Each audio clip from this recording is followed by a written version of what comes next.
DAZN is the home of boxing, with over 150 live fights a year. It's over! There's no way back from this, surely!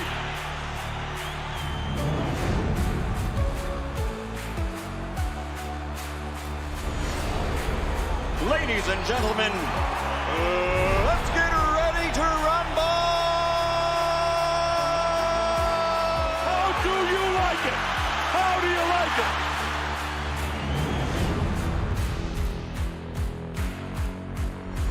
That is unbelievable. These guys will be legends in their own country, but also in the international basketball world forever. That is what sport means. That is what the EuroLeague trophy means.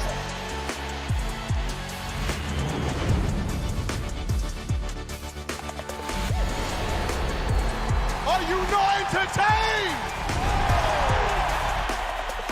I'm not supposed to be cheering, but this is X Series. I can do whatever I want.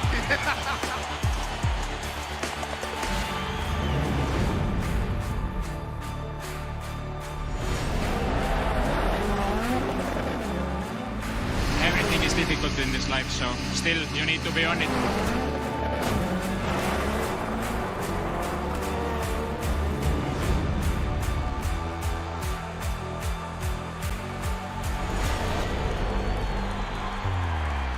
It all comes down to tonight. Don't miss the biggest night in MMA. PFL is more than a fight.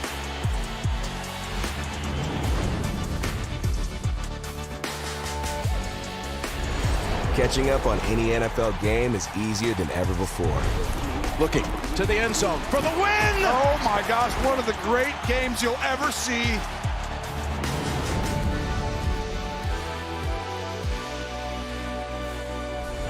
The competition is back, and the UEFA Women's Champions League looks set to be bigger and better than ever before. It's their time, a night to remember.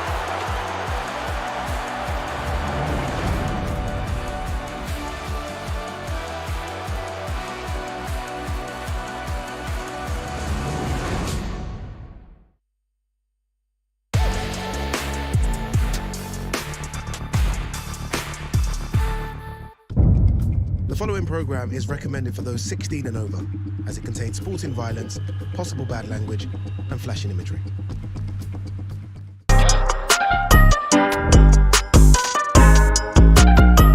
Hello and welcome to a brand new edition of Ariel and Ade right here on the undisputed global home of boxing. My name, Ariel Helwani, inside our New York City studio, and it is apropos because New York City is essentially the epicenter of the boxing world. We're just days away now from this highly anticipated, somewhat mysterious card that is taking place in the heart of Times Square. Never before has anything like this happened, and it's not just about the location. It's a tremendous three-pack of fights going down Friday night on DAZN. Can't wait to get into it on the program, and can't wait to let you know that today's show is brought to you by our good friends over at Final Destination Bloodlines. Yes, May 16th, only in theaters. Final Destination Bloodlines. We appreciate their support oh so very much. And I do want to also let you know that later in the program, I'll tell you more about this great film. Last week, we had another sponsor. This week, we have a new sponsor. We're just rolling in the sponsors these days, and it is great to see. And so from the upcoming epicenter of the fight world to last Saturday, which was the epicenter of the fight world in London, we go to London town, where my partner resides. Everyone was buzzing. Everyone was talking about London. And now we get a chance to recap it all, because we have been talking about Conor Benn and Chris Eubank Jr. for probably like 4 years, Ade, I would say. Right? Would you say? It's been a while. Yeah, I'd agree. That's a good point. It was a story that had been playing out for 3-4 years. And I have to admit, and we're just getting right into it because there's so much to get into today, I have to admit, I am still a little bit emotional over what happened. I'm still a little bit like exhausted, but not in a bad way. Like, it was such a roller coaster. The night itself, let alone the week itself, let alone everything that transpired leading up to it. It was such an emotional roller coaster. And then everything that happened with senior showing up and junior. I mentioned earlier today that I felt it was almost Shakespearean in how it all played out. It was poetic. The symbolism was beautiful. Just as a top line opening thoughts, we're 48 hours or so removed. No, I should say almost about 72 hours now removed from Saturday night. How do you feel about what transpired at Tottenham Hotspur Stadium? I'm still overwhelmed. I'm exhausted. It easily exceeded my expectations. I don't know what I did expect. I think maybe most of us kind of predicted the first 4 or 5 rounds and how they would play out, right? Conor Benn would be fast and maybe Chris would have to kind of sort of keep Conor Benn off. I think past 5 rounds, it was anyone's guess, right? It was like, okay, this could go anyway, but I did not expect it to go that way. I didn't know both of them could deliver the type of damage they did. I didn't know both of them could take the kind of damage they did. These guys were clearly not just fighting for themselves. They were fighting for their names. And I dare say, like, I feel like if it wasn't Eubank and Ben, if they were fighting just, I don't know, Paul and Richards in there, one of them might have said, okay, enough's enough, because the punishment that these guys were dishing out was just extreme. And it was, I haven't seen a fight in years where it genuinely is foot to the pedal from rounds 1 to 12. Normally there is a lull in the action and, okay, this is a round off because both of them, look at this action, both of them are normally tired. But these guys decided to slug it out from round 1 to 12. And I tweeted after, and it wasn't just in the moment, because it's now, as you say, 3 days removed. And I could copy and paste the same tweet. I tweeted, that's one of the greatest fights I've ever seen. It really is one of the greatest fights I've ever seen. And both of them deserve so much respect, because that was just incredible. Like, if you were in the arena, the stadium, you got your money's worth. If you bought the pay-per-view, you got your money's worth. No one is leaving that venue thinking, it wasn't what I expected. It was sensational. And I know Eddie was on the show today saying it's going to happen again. We don't need to see it again. Okay, honestly, it's never going to live up to that. Let's not get to the aftermath. We'll have plenty of time. I'm getting too excited. You're going through the whole freaking rundown here off the jump.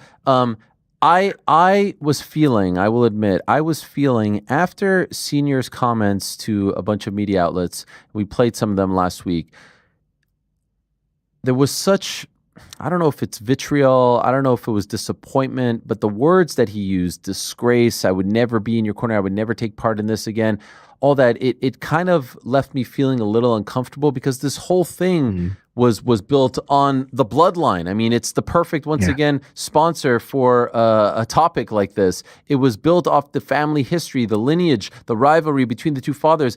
And if one of the fathers isn't on board, the whole thing feels like it's broken. They have to be on board. And so with him coming out and saying that, if he didn't say that, it was just kind of in the shadows, all right, fine, they're not on good terms, they're not on speaking terms, that's fine. But he came out with such animosity that it made me feel weird. And then we get to the later portion of the week, and you see that Junior misses weight by 0.05 pounds and has to pay even more money, 500,000 pounds, and then you see the way in which he looks, and then you remember, oh, by the way, he has to weigh in at 170 by tomorrow morning, by Saturday morning, 8 a.m., and all of it was starting to make me feel uncomfortable. Now, I'm not doing the thing that a lot of your media colleagues in the UK like to do, oh, it's a sham of fight. No, I was on board with this fight from the jump, even after the drug test. I'm not doing that, but I was feeling some sort of like way about it.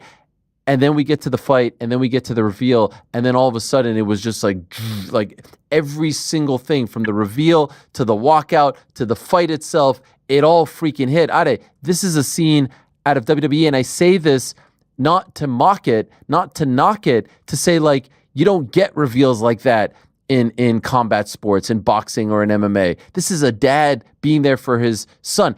Who cares about the motives? Who cares if he was paid, if he was not paid? That's a moment we will never forget. And from that moment on, everything changed. Everything felt special to me. Ariel, I'm 44 years of age. I've been watching boxing since I was about 8 or 9. That moment there is the greatest moment I've ever watched, having watched thousands of fights, having been to hundreds, having covered hundreds of fights. That moment, there were two moments. There was the reveal, and then there's the moment where they're getting out of the lift, And then it cuts to Connor and Nigel watching them get out of the lift. And I genuinely was shaking. Like, just all the emotions were running through me. Like, I could have started laughing. I could have started crying. All the emotions of, oh my God, all the boxes now have been ticked. Because this, as you say, I mean, look, we were, you know, me and you kind of went on a bit of a rant about Eubank Sr. and his words about his son. So this either was the best play they've ever done, very WWE-esque, right? Or it was a change of heart at the 11th hour. I don't really care. I don't really know. But seeing him there, seeing him come out with that smile of that car just filled me with, this is going to be one of the greatest nights in British boxing history. And it was. Do you think, so he says in the aftermath, Senior does, I was always going to be here. Do you believe him? I don't know. Honestly, again, I've watched, you know, I had to go back and watch those seconds outs and IFL TV interviews to see if there was any chink in the armor. Did I miss something? And I didn't. He was very emotional, and I almost felt very rude to Chris. So I think it was an 11th hour swing. I honestly think maybe I'm hearing Turkey reached out. Maybe family members got involved as well. We don't really see the other family members on the Eubank side. Maybe they got involved and said, you had to be there. But I could see the smile when Chris Eubank Jr.'s face, and it was all worth it. So whether or not it was an 11th hour swing, whether or not they knew he was coming from weeks away, just the emotion on Eubank Jr.'s face meant it was fine. He was okay, I'm okay. And then we got on with the show. I want to give props to one of the YouTube commenters on our page, because I saw someone write with regards to that walkout, which I feel very comfortable in saying that it's one of the greatest walkouts in the history of the sport, because there are great walkouts and you know, they're just like good songs or cool production. But again, Shakespearean in that it's a father and son reuniting. Look at the look on Junior's face. Look at the look on Senior's face. But also, you know, it's father walking son out to fight the son of his greatest rival. On and on it goes. But one person in the comments wrote, the walkout was broken up into three parts. There was the you're simply the best part, right?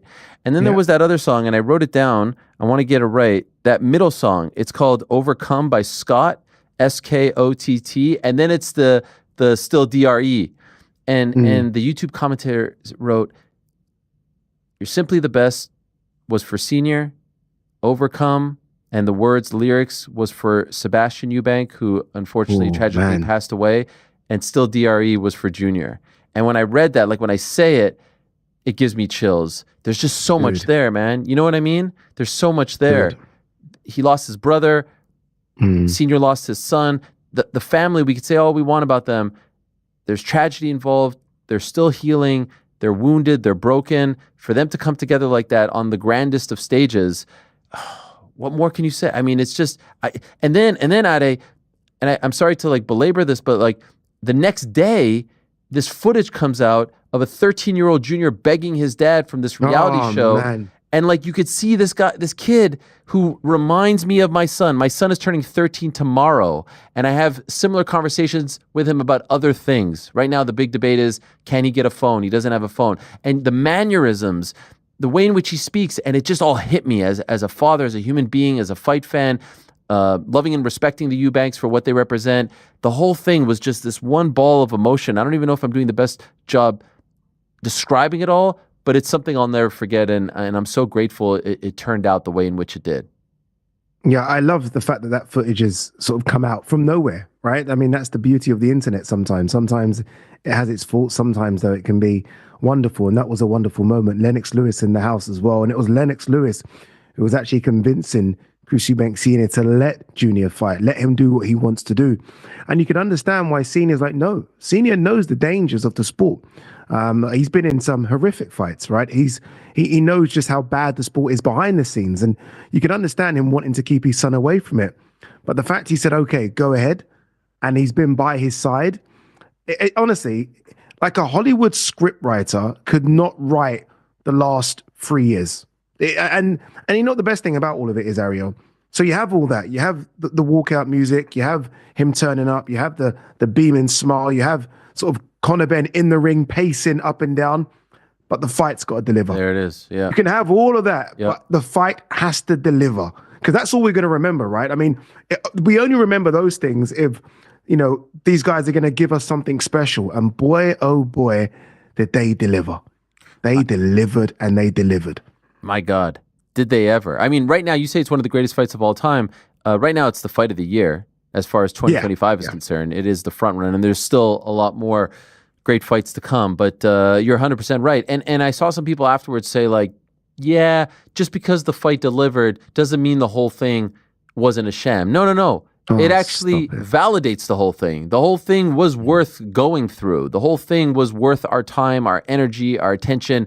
These two came together, and I was concerned about the weight cut. I was concerned about the rehydration, and we will get to the potential rematch in a moment. But for Junior to fight the way in which he did after the cut that he had, and for Conor to fight the way in which he did against the bigger guy, and after the shots that he was taking in the 11th and 12th, and in particular the 12th, I couldn't believe by the end of that fight that they were both standing. It's one of the greatest fights that didn't have a single knockdown in it. You know what I mean? Like, yes, yeah, of course, yeah. It's just it's unbelievable. It's unbelievable what those guys did in the pocket the whole time, in the trenches, going toe to toe.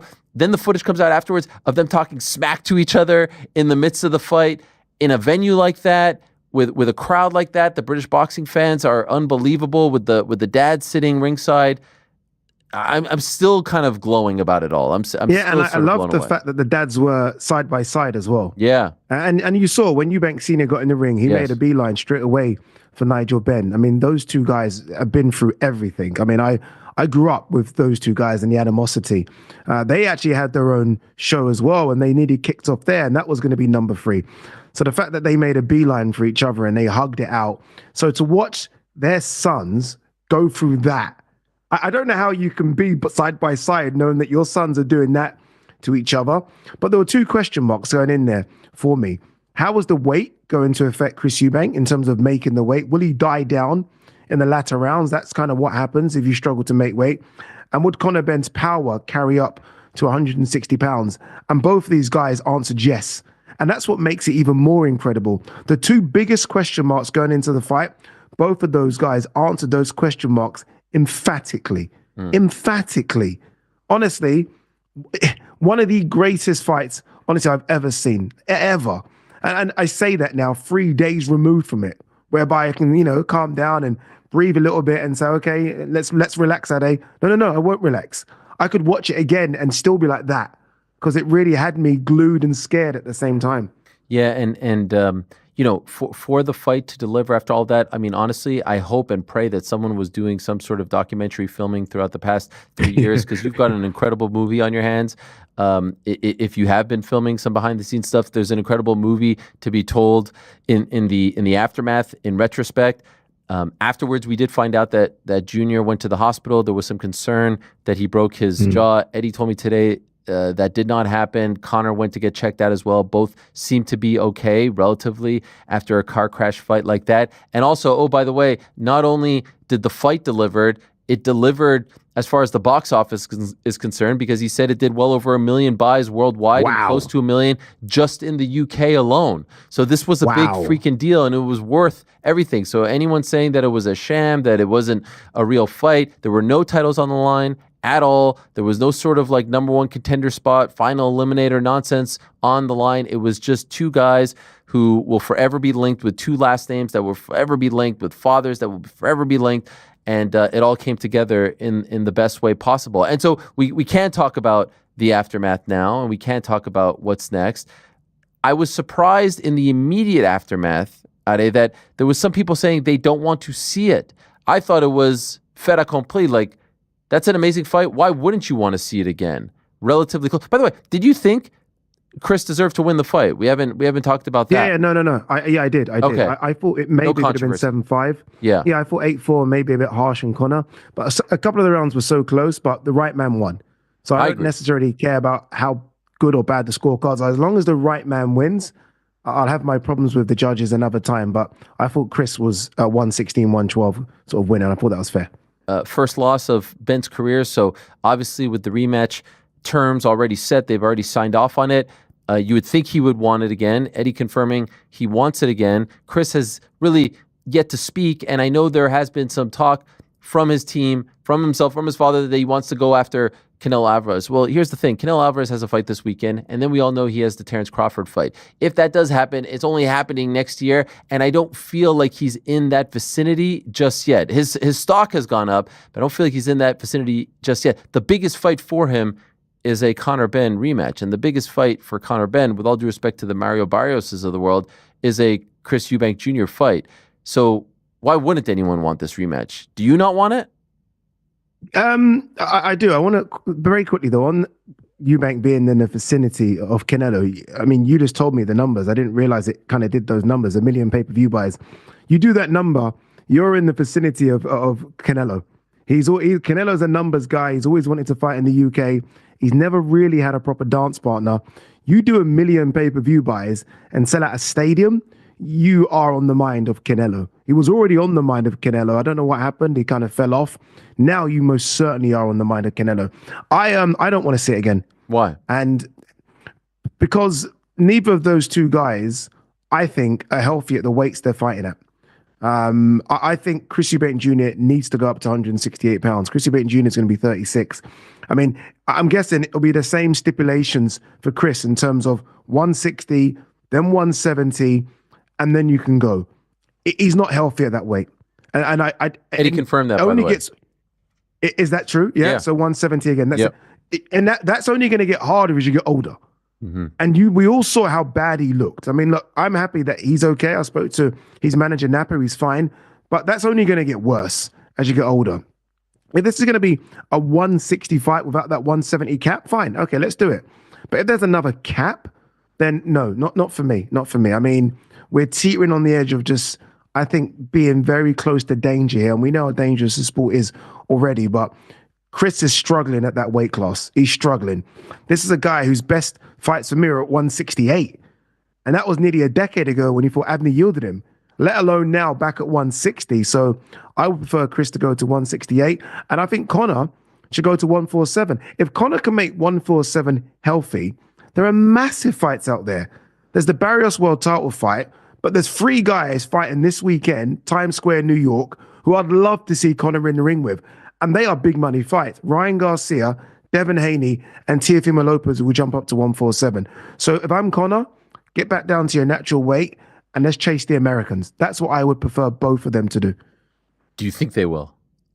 Absolutely not. Absolutely not. No. No one's listening to Ade. I mean, absolutely not. No, but I mean, like there is. I hear some people saying this, and I understand, especially when you talk about the weight, health and safety. It was pretty gruesome. And by the way, a lot of the footage that came out of the face-off at the weigh-ins, that was at the ceremonial weigh-ins. So that was like 5-6 hours later, and he still hadn't quite, rehydrated because he had to weigh in. I hate the rehydration. And dude, even with the rehydration cap, on the night, Chris looked so much bigger. Yeah. Like, he looked so much bigger. There were times when he was pushing Conor back to the ropes and his back looked enormous.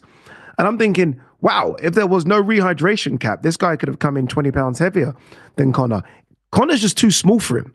As good and explosive and as strong and aggressive as Conor is, ultimately Conor's just not a 160 guy. Yeah. Conor's not even a 154-pound guy. Like, I've seen 147 guys a lot bigger than Conor. Conor's actually quite a small 147. Compare him to your Errol Spencers of the world and your Jaron Ennis's of the world and Kell Brooks a few years ago. He's actually not the biggest welterweight. So I'd prefer, if he can make 147 safely, get back down to your natural weight class. You're only, 27, 28, and make a run for some of the biggest names in the sport. Do you think that there will be even more, I feel like I know the answer to this question, but even more interest in the rematch? So that's another reason why you have to do it. Like, at this point, it was such a big deal. The rematch will only be bigger. It will be, once again, a stadium show. Like, there's just too much at stake. There's too much on the table. You can't go walk away from it all. You did it once. We're going to do it again. I am a little worried about a September return. That does seem a little quick. That's in 5 months from now. But you know what I mean? Like, there's just, the finances are just too great. No one's walking away from that, right? Yeah, and ultimately the casuals determine when fights happen, not like hardcore fight fans. The most hardcore fight fans, like my sister, I got her tickets to the event. She doesn't understand the weight cap thing. She doesn't understand rehydration clauses. She's just seeing two guys get in the ring and swing it out. And that's all they care about. So it's only really hardcore boxing fans that are concerned about Chris's weight and what Chris can weigh and Conor being too small. Ultimately, 90% of the fans that are in there and 90% of the fans that bought the pay-per-view don't care about any of that stuff.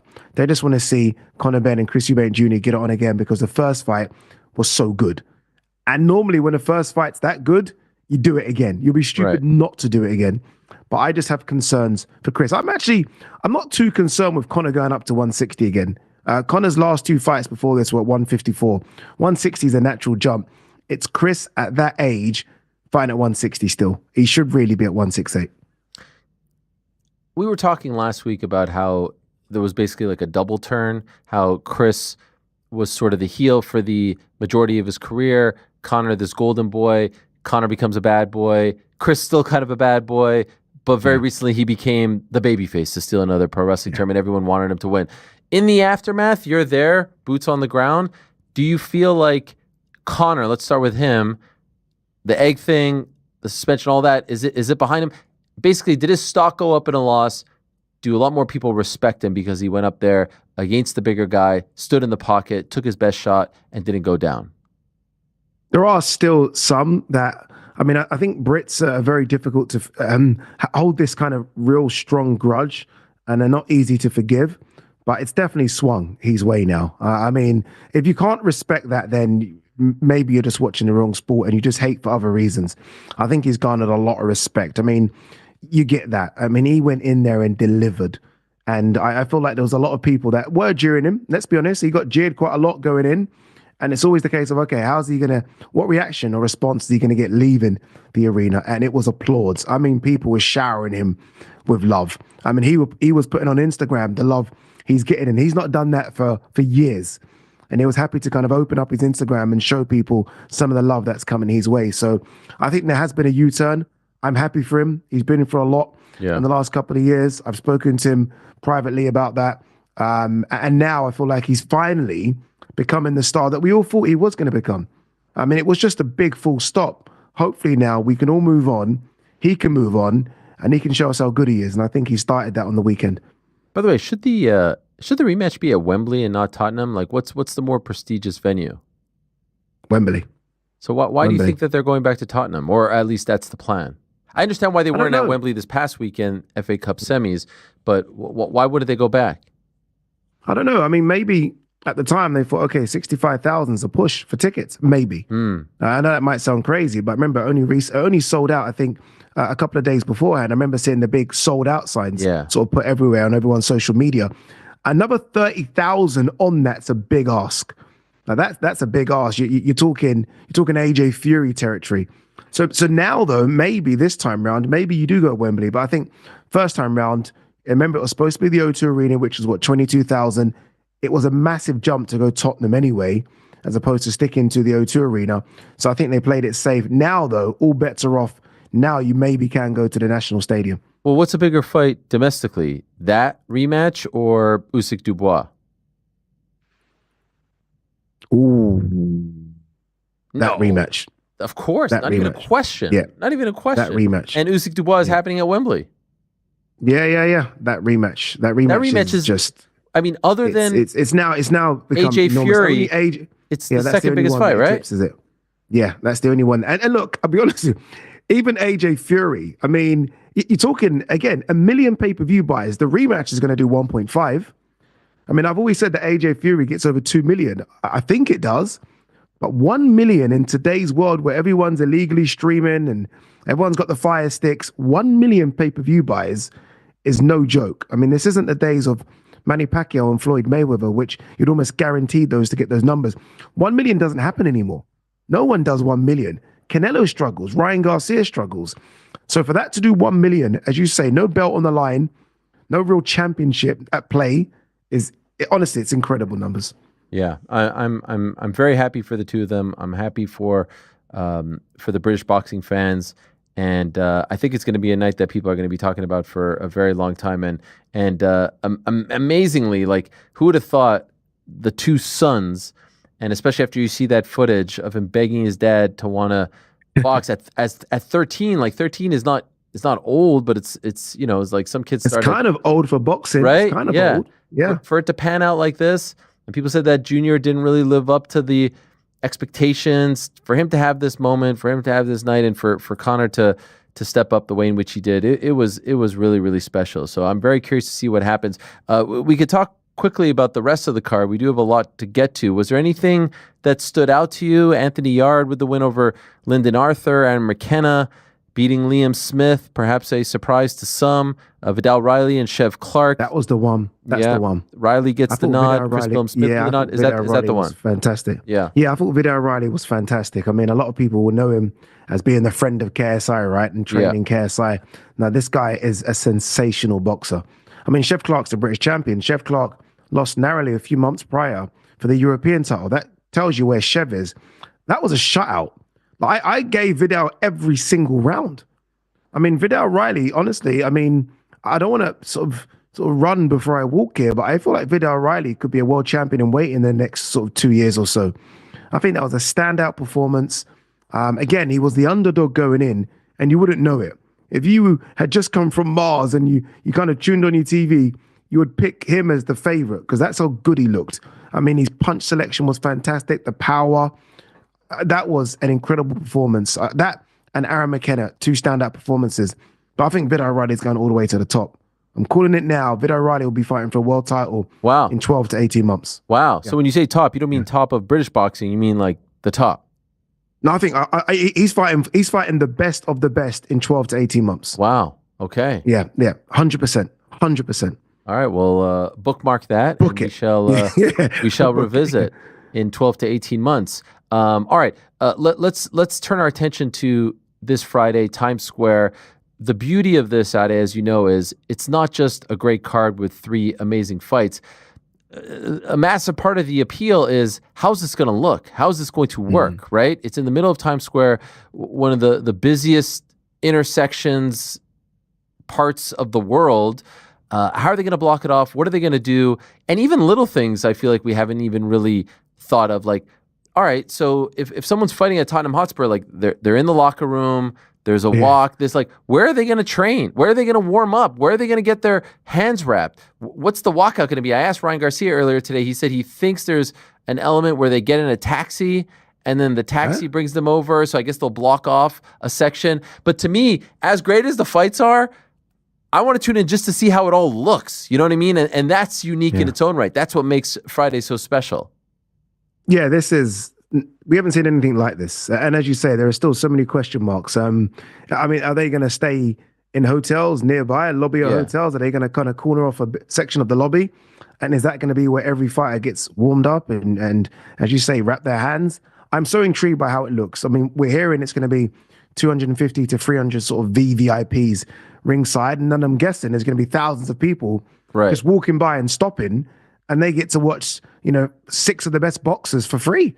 I guess that's how it's going to play out. And some are going to have really good vantage points from sort of buildings in and around Times Square. I was going to come over and watch this. I'm not. I've got other things to do, but I was going to sort of get on a plane by myself and just come and see this because I think this is going to be a spectacle. This is a once in a lifetime thing. So very intrigued to see how it works. Fingers crossed the weather stays as good as it is right now in New York, because we know things can change very quickly. And if it starts raining, then all bets are off. It doesn't work. So it needs the sun to stay out. As of right now, it doesn't say, it says that there might be some rain in the morning, but nothing really in the evening. Well, I don't even see. It's like on the thingy, it says rain, but I don't actually see where the rain is, but nothing at around, 5, 6, 7, 8 o'clock locally.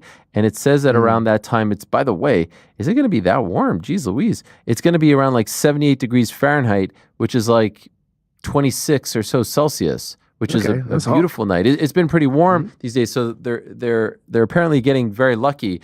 There's so many intriguing storylines here, like Ryan coming back to New York, right? I was surprised that he even wanted to come back to New York after everything that happened last year in Brooklyn. Ryan not fighting Devin on this card. And, we were lamenting the fact to a degree, like, you know what? You got them. Sometimes the stars don't align. This guy's fighting in June. This guy's fighting in October. it'd be better if they're fighting around the same time so that they can fight, after their respective bouts, all that stuff and more. But I've kind of come to the conclusion that Ryan versus Devin is so big, the rematch, that let's just say Ryan wins and Devin loses, or Devin loses and Ryan wins, or they both some way, somehow lose. And I know that's a massive, massive, massive leap, but I just think we're getting the rematch regardless. In other words, do you think they both have to win for us to get the rematch later this year? Yes. Yes, honestly, I really do. Now, for it to be what we want it to be. Of course, what we want, but I sometimes what we want and how it plays out are a little different. I feel like there are too many other options at 147 or 140 for both. If one loses, Teofimo Lopez is still hanging around, Jaron Ennis as well. I mean, there are other guys out there. If one of those guys loses, that will sort of fit in to that hole, and it will still be a big fight. I'm with you, by the way. I don't know if this is what you're saying, but one favorite's losing this weekend. Oh, okay. That's not necessarily what I was saying. I was just trying to say one favorite. I'm convinced. Wow. The boxing gods have a funny way of messing up plans when we think plans are already sorted for the future. And there are a lot of favorites fighting this weekend that seem to have plans for other fights. Obviously, Canelo, Crawford. Okay, so by the way, when you say favorite, you're talking about the whole weekend, not just Friday. Not the whole weekend, not just Friday, but I think Saturday. The loser comes on Friday. Oh, okay. I think one of Ryan, Devin, or Teofimo is not walking away with a W. Who are you leaning towards? I can't give away everything, Ariel. Do you feel something though? Like, do you feel? I do. Wow. I really do feel something. I really do. Again, Can I guess? Because of the. Okay, go on. I'm not going to make any different facial reaction. I think Barbosa probably. I don't know what the lines are. I'm not a big line guy, but I feel like Barbosa.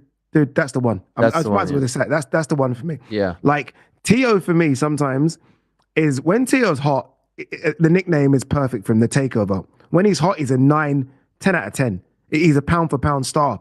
When he's cold, he's cold. And I think we've seen that in some of the performances over the last few years. Barbosa right now is hot. I did Barbosa's last 2 fights. I did Latino night. We beat Jose Ramirez, who he was a big fan of growing up, right? A lot of respect, had to beat him. Then he came to Manchester and beat Jack Catterall. Jack Catterall was a big favorite that night. He's going into this fight, I feel like, being slightly disrespected. And I almost feel like he's going into this fight hot. And Tio not so. I see a banana skin there. I really do. I think Barbosa is a good fighter who's finally coming into his own. I mean, we covered his fight at the Barclays, and he wasn't great that night. I actually thought he lost. Right. Since then, it's a completely different Barbosa.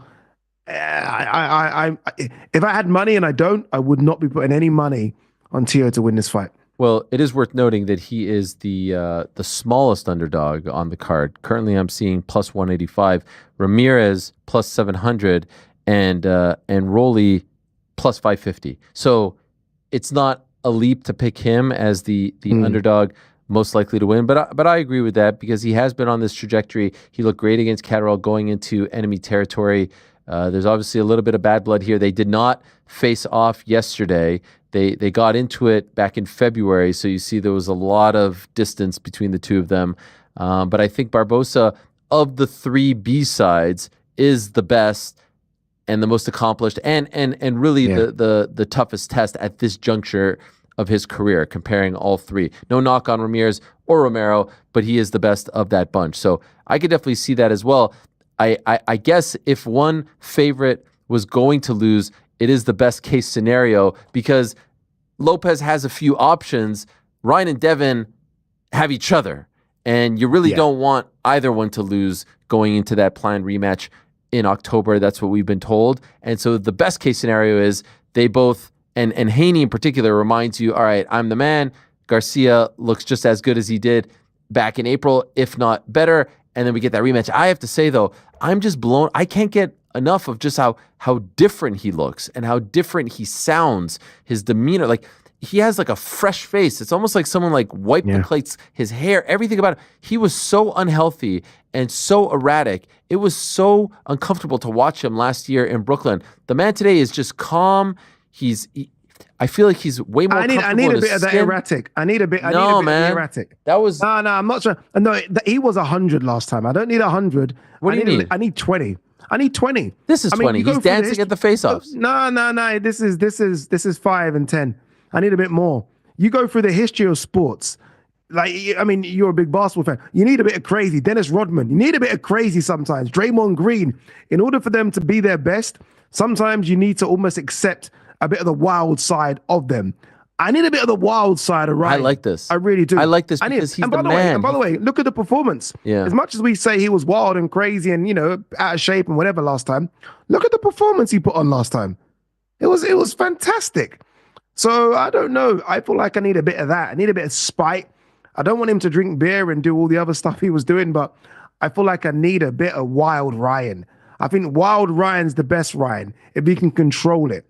I guess we'll find out. Again, I feel like he's mature. I feel like he's grown up. I feel like he's comfortable. Like sometimes in the early days, I don't know if he was 100% comfortable doing media, comfortable in the limelight.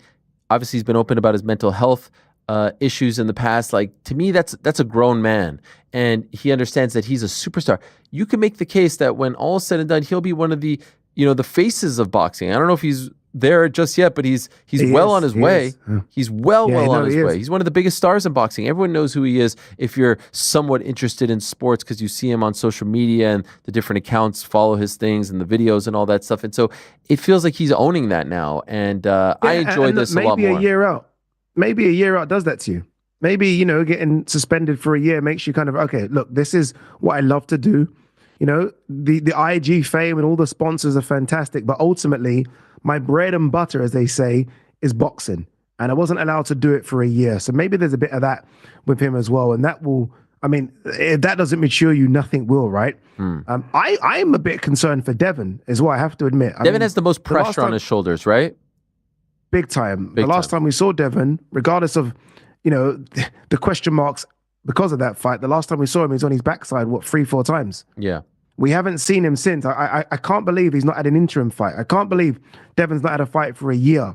Devin was best when he was active. An active fighter is the best fighter. And he's moving up in weight as well, 144 pounds. And I know Ramirez is, but I've always thought Ramirez was a big 140. Devin just came from 135. Like, why is he tight at 140? Devin should be fighting at 140. 144, I feel like he's given a bit of size away here on the night. But I like Devin. I want him to get the job done. But I'm a little nervous for Devin. I'm a little nervous. So I'm being told that the aforementioned Conor Benn will be in attendance on Friday. So one of the 300 people. Maybe he wants to get in the mix with any of these guys? I'm telling you, dude. Dude, I'm telling you. He's got the same personality as them. Yeah. Like Conor Benn's personality over here still rubs people, I think, the wrong way. It's a bit like the Ben Whittaker thing I was talking about, and some people try to check me on this, but I feel like Ben will get a lot more love in the US than he does the UK because of his personality. I feel the same for Conor. And let's not forget as well, Conor speaks Spanish. I feel like Conor could go over there and be a bit of a star. The way he dresses, the way he carries himself. And he will jump in that ring straight away. If one of those fighters points at Conor and says something, I'm telling you now, he's through the ropes in a second. We saw that in October when Junior fought, remember? Yes. I thought it was about to pop off right there, and I think it almost happened in the hotel lobby. By the way, one thing I always wondered, what's on the side of his head? What's written over there? You know what I'm talking about? I don't know. Yeah, the red tattoo, I think. There's some writing, right? Yeah. At first I thought it was just lines. Thousands, I don't know. Yeah, but that one, he's far too many. I kind of did like when he was growing the hair out fight week with the beard, and then it all went away. I like the beard. I like the beard, and then all of a sudden it got cut, and it was down to serious business. Yes, like Mr. Joshua Buatsi, who shaves before all of his fights. Yes. All right, so that's on Friday. That's a huge deal. I love when there are fights in unique venues. I love that we're going from Tottenham Hotspur Stadium to Times Square to Riyadh to Las Vegas on Sunday. Don't forget about Inoue, and don't forget that the Canelo Alvarez debut in Riyadh is actually happening in the evening here in the United States in the early morning over in Riyadh to accommodate us. So I guess technically early morning over in the UK as well. And here we are. Look, if we're talking about spoilers, Ade, oh my Lord, no one could be a bigger spoiler than William Skull. By all accounts, Terrence Crawford versus Canelo Alvarez is right there in September. It's all but done. There are all kinds of rumors about it airing on massive platforms with massive promoters involved in massive stadiums. William Skull wins. some way, somehow on Saturday night, he ruins all of those plans. Like think about how much is attached to a William Skull loss, and think about how much he can ruin it all if he wins. It's kind of mind blowing the amount of money poured into this. I don't even know if he knows how big enough. Like for him, it would be a big upset just beating Canelo, right? That's it. That's my job. I don't think he knows the ripple effect of what that defeat could mean. Like William, I have respect for you. I have respect for all fighters, but please don't you dare, because we need to see Canelo versus Terence Crawford. But I was watching William Scott, the Grand Rivals today, and he was interviewed by Claudio Trejos, who always does a fantastic job. And he says he's going to eat Canelo. That was his words. He's going to eat him. Like Canelo's too small, he's too big, he's too strong. You know, like Canelo's time's up, basically, he's trying to get at. And I was like, this kind of talk kind of scares me. But I mean, what else is he going to say? I'm going to lose to Canelo? I know. But I was like, the eat part, I was like, oh, stop it. But Nigel Benn revealed that, you know, Conor's been sparring William Skull, and Conor had his way with William Skull. And I was like, well, if Conor's having your way, then it's not going to be good for you against Canelo. I'd expect Canelo to be Canelo and just get the job done. It might not be spectacular, but he's just going to get the job done. When you say get the job done, you know, Canelo has been a little bit criticized recently for not getting his opponents out earlier. Do you think he does that this time around, or do you think he just toys with them for 12 rounds? I don't know. It's like I've always said that I think Canelo's undersized for 168. I mean, these guys are going to come into the ring. Like me and you, I think we watched the face-off between these two, the press conference, and Skull is so much bigger than Canelo. They will weigh 168 and be the same weight for all of about 2 minutes, and then Skull's going to get up to nearly 200 pounds. So it's a lot to get these type of guys away, because they just can absorb so much punishment, so many punches. I think Canelo will try and put on a show in order to get us really excited about Crawford. But ultimately, Canelo has been going to points quite a lot recently, and I think this one probably goes points as well. William Skull, by the way, last I checked, a plus 1,300 underdog. Canelo a minus 3,000. You think it should be bigger? No, I'm shocked at those numbers. Oh, Canelo minus 3,000? Minus 3,000. Well, the last time there was a massive upset in the world of boxing, obviously there's been a ton, but obviously we remember that the Tyson Douglas. I'm not comparing this to Tyson Douglas. Chill out. But it did happen in the early morning in Tokyo. So weird thing. And by the way, I do believe when Hasim Rahman knocked out Lennox Lewis, it was in the early morning in South Africa too. You are correct. Weird things happen when they try to cater to the North American audience. So could something happen? And Canelo's first fight outside of North America as well. Yeah. I mean, he's not used to this. He won't be used to the environment. It's going to be new for him. William Skull, I mean, this guy's traveled, right? I mean, he'll fight anywhere. I think he fought in Germany. He's not afraid of traveling. He's used to it. You know, those type of guys have gloves, will travel. I mean, look at the size of him. He's a big lump. And that Cuban style of boxing, you never know. I'm trying to sell him. Look, ultimately, I think Canelo's going to get the job done. But this is a guy that's undefeated, will go in there with no fear. He's won the lottery. And who knows? He could win another lottery. So who knows? I mean, what happens? Does he fight Crawford if he wins? Does William Skull fight Crawford for the undisputed? Yeah. William Skull against Terence Crawford, Allegiant Stadium, live on Netflix in September. What a scene. No, they'll probably run it back, right? Immediately run it back. Do you think they run it back in a month? So quick. They run it back. I'm telling you, as quickly as humanly possible. Monday morning. As long, get it done. But no. Canelo's winning. I mean, you've got to be something very special to beat Canelo. You've got to be Dimitri Bivol. You've got to be Floyd Mayweather. And in my eyes, you've got to be Gennady Golovkin. Right. You won't go there. That's it. Well, talk about a guy with some pressure on his shoulders. Obviously not the same as a Canelo or Devin Haney, but you know, Jaime Munguia has a lot to prove in this rematch against Bruno Saras. It was the upset of the year. No one saw it coming. Saras was a massive underdog, and he shocked Munguia in Tijuana. Munguia training with Eddie Reynoso, training with Canelo Alvarez, you know, seems to be doing the right things, although has been very active. Should he have taken a little more time? Should he have fought someone else to get his mojo back? Who knows? But this is like a sneaky card this weekend, a sneaky fight this weekend on all three of these cards that I'm really looking forward to, because you get to answer the question, was it a fluke in December, or is Munguia done? Is Saras just the guy who has his number, who can figure him out? I'm really curious to see how this plays out. How about you? Yeah, this is fascinating. I mean, pressure's on Munguia big time. I mean, I think Munguia is a good player in the 168-pound division. Maybe not to get another title shot anytime soon, but there's so many fun fights out there for him. Caleb Plant's out there for him. The winner of Edgar Berlanga versus Hamza Shiraz is out there for him. Your guy, Christian Mbili, let's not forget him. He's out there for him. So there are so many good names out there, but you got to get the job done. And if I'm Shiraz, I'm like, 1 second, I knocked you out once in your hometown. I can do it again. So there's no pressure whatsoever on Shiraz. There's pressure on Munguia. And Munguia's fights, look, Munguia's always in a war. Like, it's never easy work for Munguia. Like, even his knockouts, I mean, this guy does get hit a lot. So maybe there's an accumulation thing going on here. Maybe. I mean, we saw Joe Joyce recently just kind of almost cave, and you can't put that chin back together once it's cracked. So I do wonder if it's just been cracked with Munguia. Hopefully it's not, because as I said, I think he's a fantastic addition to the 168-pound league. But I don't know, man. I don't know. Again, if I'm Shiraz, let's bring it on. Let's bring it on again. You want to trade with me? Me and my 5 knockouts would do it again. Yeah. Look at that, by the way. 35 knockouts to 5 knockouts. Crazy. Holy smokes. How does that even happen? And by the way, Munguia is one of those knockouts. That's the crazy part. How does that even happen? That's crazy. Really. Yeah. Hey, by the way, what about your boy Martin McCauley? I saw some footage of him. He's looking svelte, right? I don't know about svelte. Okay, well, I think you're being kind when you say svelte. Svelte. I still don't see one ab. Well, I don't see anything. And I will say this: everyone, including myself, is sleeping on F.A. Jagba. I mean, you got the record up there. Jagba, 20 of those 20 wins, 14 knockouts. Jagba can hit. And the last time we saw Martin McCauley, he was getting off his backside. So this is no, and that's a quick turnaround for someone that got stopped. Yeah. Like this wouldn't be sanctioned in sort of New York or London. You'd have to have your 90-day suspension and then get back into camp. So this is a quick turnaround. McCauley has lost weight, but Jagba's a puncher.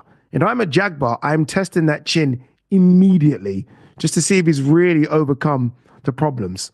But look, McCauley, I think, will win against my Nigerian brother. And then we'll see what Bacoli does. But again, this is what I'm talking about. One of the favorites is going to lose. There's a lot of favorites here that have things planned. And one of these favorites is not coming back with a W, I'm telling you. Well, talk about favorites. Naoya Inoue is a minus 8,000. I wasn't talking about him. Okay. I wasn't talking about him. Well, he's on Sunday night against Ramon Cardenas. You see it right over there in Las Vegas. His return, long-awaited, much-anticipated return, sort of flying under the radar. If I'm being honest, with all the stuff happening on Friday and Saturday, I kind of wish he was getting a Saturday night big show in Las Vegas. But it's always a treat getting to watch the monster fight. I was wondering. I was going to ask if he was maybe the favorite that you thought might slip, but it sounds like you're saying he's on to bigger and better after Sunday.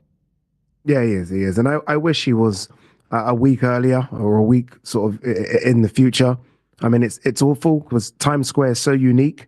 So everyone's going to be eyeballs on that, obviously. And then you've got Canelo fighting in Saudi Arabia at Riyadh season, all the bells and whistles. And then we're talking about Inoue. And even the way we've done it on this show, right? He's the last fall. Well, I was just going in chronological order. I mean, okay, I don't know if that's true. I don't believe that. I was going literally Friday, Saturday, Sunday. That's just... Okay, my apologies. But no, look, I love Inoue. It's great to see him back in the US. It is a shame that it hasn't got all the bells and whistles, right? It deserves to be a big thing. But Cardenas is going to cause him some problems. Cardenas is a good fighter. He's only lost once. That was back in 2017. But this is Inoue. This is top 3 pound for pound. This is a guy that's going to go down as one of the greatest fighters, I think, of all time. Honestly, I think he's going to do more crazy things and go through more weight classes in the next 2 or 3 years. But again, like all the favorites on this fight card, we are already talking about fights planned for him after. Yeah. Like there's Nick Ball, there's Akhmad Daliev, and I'm like, can we pump the brakes and let these guys just win their fights first and then start making plans? If I'm Cardenas, that just gives me extra incentive to really do everything I can to stop this monster. And by the way, Inoue can get hit. I think we've seen it in his few fights that he has. He can get chinned. He can go down. But ultimately, he gets up and he knocks you down and you don't get up. Yeah. So Cardenas has a chance here. But, I mean, as you said, the odds are minus 8,000. Yep. He has a little chance. Well, can't wait for it. What a weekend of boxing. Friday, Saturday, Sunday. Very, very fun. Unique settings. Love everything about it. And we thought we were going to get a similar weekend in July with the all-women's card on Friday at Madison Square Garden, this planned New York City special occasion card, which, of course, Stevenson and William Zepeda and others on it as well. And then we thought maybe Dubois-Usyk or Usyk-Dubois 2 would happen on that same day, July 12th. Well, we have found out since that it is in fact going to be on July 19th at Wembley. I want to ask you about this. Number one, are you surprised they're doing it at Wembley? This perhaps a sign that Dubois' stock has gone up big time. I don't know if he was Wembley worthy around a year ago before the Joshua win.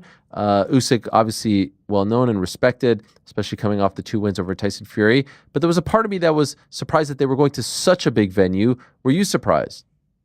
Yeah, a little bit. Look, this wouldn't have happened 12 months ago, but I think they're now in belief that there's almost been, like the old movie Highlander, where you chop someone's head off and you take their power.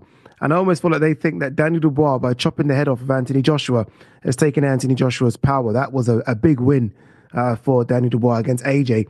And I guess the hope is that a lot of those fans have crossed over to Dubois now, right? He's now the next British heavyweight superstar. Now that Fury's retired, kind of, and AJ, we don't know what he's doing. And then you have the factor of Alexander Usyk. Alexander Usyk is now a superstar. He's well known in the UK because he's beaten everyone from the UK. So I think they're hoping that the two combined will put a lot of bums on seats. And I think they're going to go really big on the undercard as well. I think your man Joseph Parker could be on the undercard. I mean, I'm hearing I think so. I think it'd be silly not to put Joseph Parker on the Versus undercard. Who?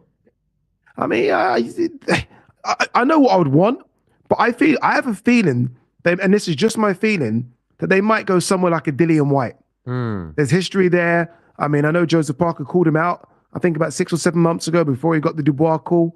So I feel like that kind of makes sense. And then maybe you do a Hrgovic versus a Caballel, maybe. So it could be a fit card. And if it's a fit card, I feel like they potentially could get 85, 90,000 in there. Bless Daniel Dubois. They had a face-off on the field yesterday. He did the little push there. It still seems a little forced. Oh, God. It's just not him. Coming from him because he's just such a nice, soft-spoken guy. Here it is, in case you missed it, courtesy of Queensberry Promotions. I mean, the push is great. Also, the juxtaposition of him in the suit versus Usyk in the sweats with the one pant leg up is just tremendous. But I get the impression Usyk isn't too bothered by any of this, by the challenge. He kind of just feels. He says he has a couple fights left. I don't feel like he views Daniel as a threat. I don't know if that's a mistake or not, but he should. Yeah.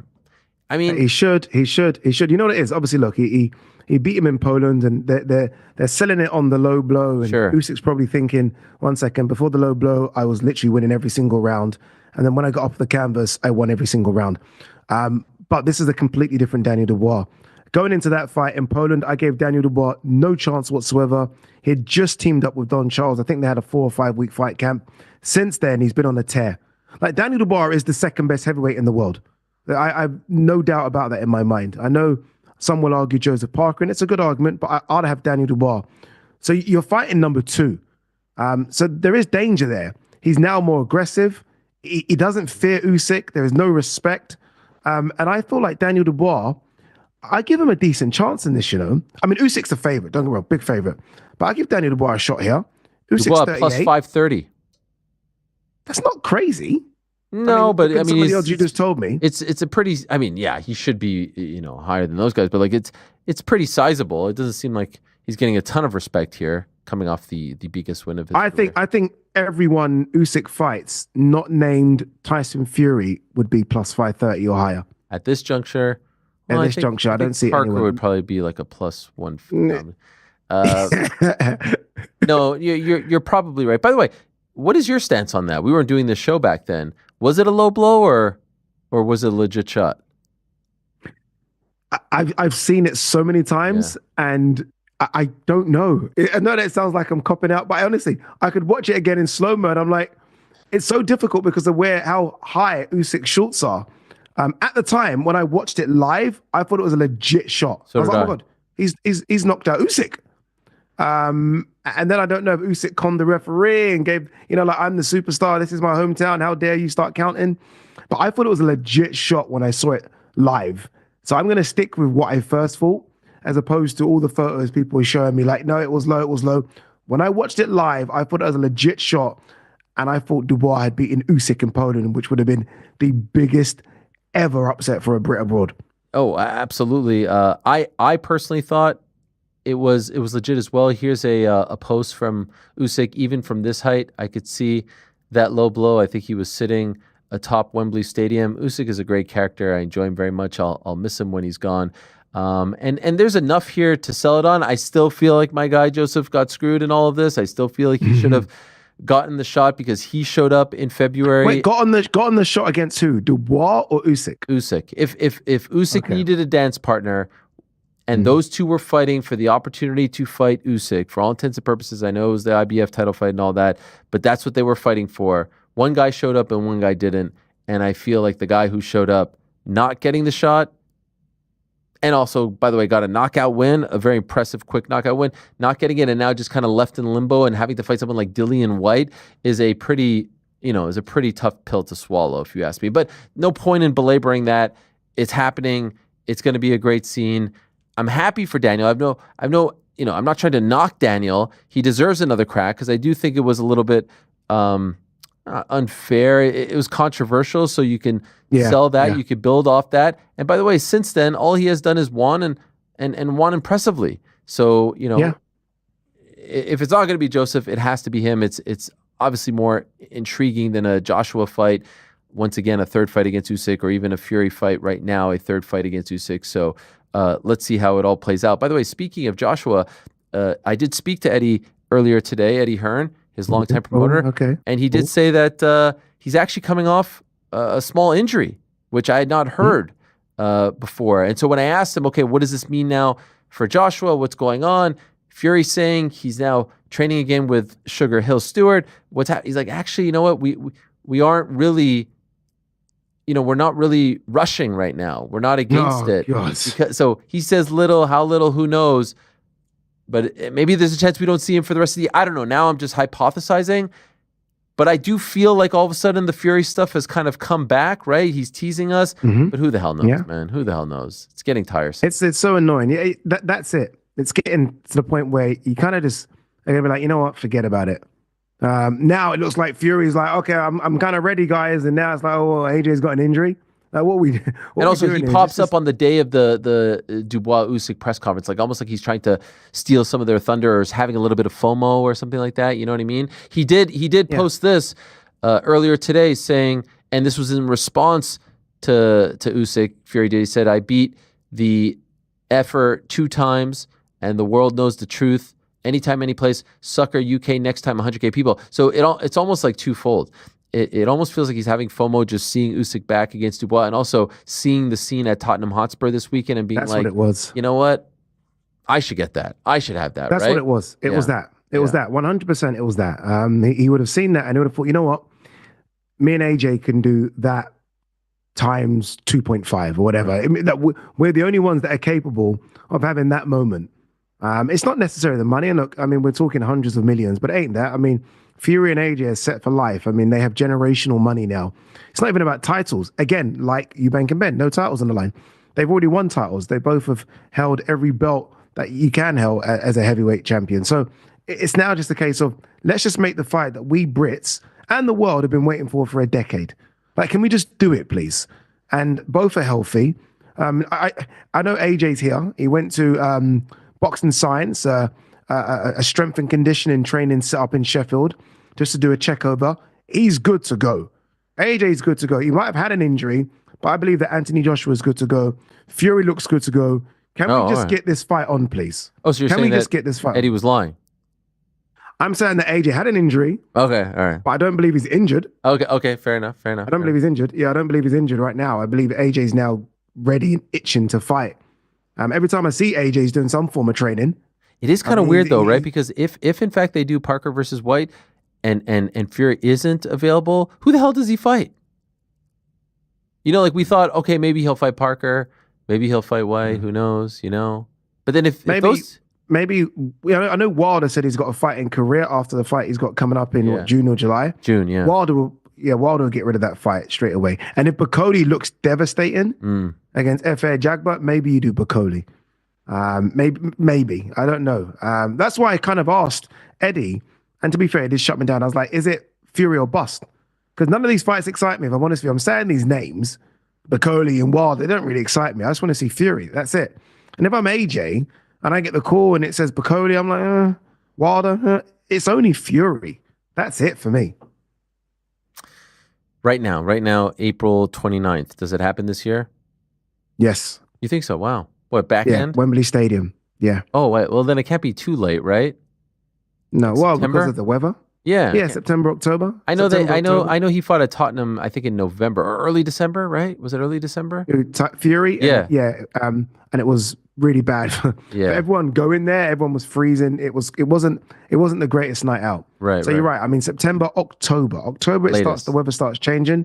Or let's be honest, I mean, there's a good chance it could go to Saudi Arabia. It could go there. It could go there. They both had enormous fights there. So I can understand an argument for it to go back there. I would want to see it at Wembley Stadium, but I can understand an argument. Yeah, I kind of feel like it won't. I feel like they're starting to recognize that certain fights have to happen in certain locations. Look at Ben Eubank. Look at all the hoopla surrounding it. So let us see, but it continues to be one of those things. I'm glad that we can finally put Ben Eubank in the other side of the column and be like, oh, this is actually one that we've been talking about for 4 years, and it actually happened, and it actually delivered. Isn't that amazing? So we're getting through them. We're working through them slowly but surely here in the sport. The open workouts, Ade, are happening right now here in New York City at the Manhattan Center, a stone's throw away from us. Right next to Madison Square Garden. That's where all the fighters who are competing on the Times Square card will work out in front of the fans, the public, the media, etc. You can watch those right now, right here on the DAZN YouTube channel. So we're going to kind of pass the baton over to those guys. But before we do that, we do have to share our parting shot. And it is presented by our good friends over at Final Destination Bloodlines. Thank you very much to them for the support. Go check it out. May 16th, only in theaters. And what a time for a film like that to come out. Do I get like free cinema tickets or anything? Maybe. I'm not sure. That might have been in the small print. But truth be told, super producer New York Rick in the back, the EP of this program, his favorite movie franchise is in fact Final Destination. I kid you not. So it's kismet, as they say. Yeah. Go check it out. 14 years since the last one, so yeah. Is that true? It hasn't been 14 years. Yeah, 14 years since the last Final. I thought the franchise was done, and then they're like, nope, we got one more for you. Yeah, one more. People are not gonna make it out of this one. One more. May 16th, only in theaters. We appreciate them so very much. We're gonna go off the grid here, Ade, because this one is just absolutely ridiculous. We're gonna go to our friends BKFC, and I know that's a bit of a gray area, only because is it officially boxing? It's striking. You got to look at this. You have to see this. This is Enzo Tobaya, a second round knockout of one Michael Igwebe. Look at the way in which Igwebe. Look at that. Yo, man. What is that? I need to study what happens to the brain. It like look. Oh, the extra shot. Oh, wait, did he land an extra one? Why did he do that? Why? Wait, 1 second. Oh, referee. Like, why is the referee in another town? It kind of, by the way, the extra shot kind of like landed. Can we show it again? Yeah, Can we show it again? Look, where is the referee? Watch this. Look how far away he is. Watch this. It's like a million. Yeah. Okay, see, look at the ref. Look at the referee, wake up. He doesn't even push him out of the way. He's just like, you go over there. Like, yeah, you stop now. Look. He's out. And where's the ref? Where is he? Why did he have to throw that extra one? Although, did it land in his chest, not his... Wait. Kind of. Yeah, chest, yeah. What is I've never seen someone fall like that. Ooh. No, that was... He's out. That brain literally had a short circuit. That's very dangerous. Yeah. I'm still trying to just get on board with the BKFC. It's taken a while. I'm still... You know what it is? The reason I'm kind of getting on board... Because before, let's be honest, it was like... retired fighters from boxing and MMA. And I was like, why are 38, 39-year-olds now deciding to take their gloves off? But now I'm starting to see a lot more young people. So I'm like, okay, you're not old and done. You still got some energy left, some fight in you. So that's why I'm getting on board a little bit. Done and dusted, as you say, over in the UK. No, younger people. In fact, we just had a young man named Jeff Molina, who is just 27 years of age, announce earlier today that he's going to BKFC from the UFC. So it does seem like more and more youngsters. Austin Trout and Regis Prograis doesn't fit. Is Regis decided to? Is he doing? No, but he has openly said he wants to end his career there. So sort of speaks to. Hey! Before we go, Eddie battered the UFC, didn't he, today on your show? Yeah, wow. He has continued. I mean, he went in. I mean, he used to look up to Dana. I mean, he was literally. What do you think's happening here? What do you think's happening? Do you think he took those comments to heart? Yeah. Eddie's literally done that. Like, okay, cool. And I believe Eddie can name more than 6 MMA superstars. I believe he can. You think so? You think he was just playing? 100%. Yeah, I think he was playing. Ultimately, do you think he sat back and heard them say, it's broken, it's dead, we're going to do away with this, that, and the other, and he's like, wait a second. Like, this is my life. This is my DNA. This is my bloodline. You're not just going to come in here and revamp all this. And I take exception to you saying it's dead, it's broken, all this stuff and more. That's what it feels like, right? There's that, and there's also Eddie probably thinking, like, if Dana had said that a decade ago, when there was a time when MMA was certainly on top, right, full of superstars, then it makes sense. He's saying it now, and Eddie's probably looking around thinking, one second, boxing's dead? MMA right now is in murky waters, like, well, organizations left, right, and center just collapsing. So he's probably thinking, this is the wrong time to say our sport's dead when, let's just say, the UFC isn't really doing much anymore. There are no more producing superstars. I mean, there was a time when Aspinall versus Jones would be made just like that. Aspinall's been interim champion for, a year and a half? And we can't even get those fights going on. So I think Eddie's probably watching it. He knows he's MMA. He's probably thinking, right now, I feel like the UFC needs more help than boxing. Put it that way. He said MMA is a poor relative of boxing, which is, what did he say last week? He just had that cheeky smile on his face. He said, hey, how's it going over in the MMA world? Something like that. And I was like, yeah, that's exactly what he said. And you knew that he was wanting to come to the studio. Oh my God. Really, really, really kick it whilst it's down. I mean, look, I'm a big MMA fan, so hopefully it can get back on his feet and just. Hey, I like a little competition. I like a little rivalry. Why not? Hey, The Rock's trailer looked good today, didn't it? Oh, wow. Yeah. Well, we're bringing up all the topics really here. Good. The Smashing Machine. Really good. Have you seen the actual documentary? I haven't, but I saw your tweet about it, which makes me want to go and find it and watch it now. It was very unique because it came out in 2000 or 2001, and it came out on HBO. And remember, MMA is very mainstream now. Back then, MMA content of any kind on any network, documentary or not, was supremely rare. And this was a look at a former UFC star, a current Pride guy going through some wild stuff, and a real, like, down and dirty, all access behind the scenes. It was the first doc that I ever saw as far as MMA is concerned, and still to this day might just be the best. Fightful's another great one about Dustin Poirier in his early days. There aren't a ton. And I have to say, I was like, how are they going to recreate this? And then I saw that trailer and I was like, damn. Well done, Rocky. Honestly, looks pretty damn what good. They did with the prosthetics. Yeah. And The Rock's the same size as him. So it kind of just worked. Like, The Rock's kind of the same shape, but the face was incredible. Yeah. I feel like I can hear The Rock, but I can't really see him. No, it was great. And I thought they did a fantastic job of casting The Rock for it. Usyk's in it as well. Usyk's in it, yeah. Which is good to see. So I'm looking forward to Ryan Bader watching. playing Mark Coleman. Bas Rutten is in there as well. I heard Stephen Quadros' name. Like, there's a lot of nostalgia involved in that. So there haven't been, by the way, there's been a ton of great boxing movies. Haven't been a ton of great MMA movies over the years, right? Here Comes the Boom. And there are so many crazy stories to tell. Oh, yeah. I'd love the story. I'd love a story. This is getting random. I'd love a story just on Pride. Oh, yeah. Like, just what went down at Pride. I'd love to know all the ins and outs of that organization. Well, that's a great point, because this is a slice of that, because this will primarily take place in Pride and the UFC in the very, very early days. But you're 100% right. I mean, Pride, for those that don't know, at the time in the early 2000s was way more popular than the UFC. Yeah. They were getting like 50, 60 million viewers on New Year's Eve for their big blowout shows. Like, it was a huge deal. The biggest events were happening New Year's Eve on broadcast television. The whole country, Japan, would stop and watch these fights. And guys like Bob Sapp and Antonio Rodrigo Nogueira, Mirko Krokop, and Fyodor Emelianenko. We could go on and on at it, but we're not that kind of show here, right? Jacked. When Bob Sapp was like 300 pounds jacked, like just. Yes. You know what's crazy about Bob Sapp? Sorry, this is crazy.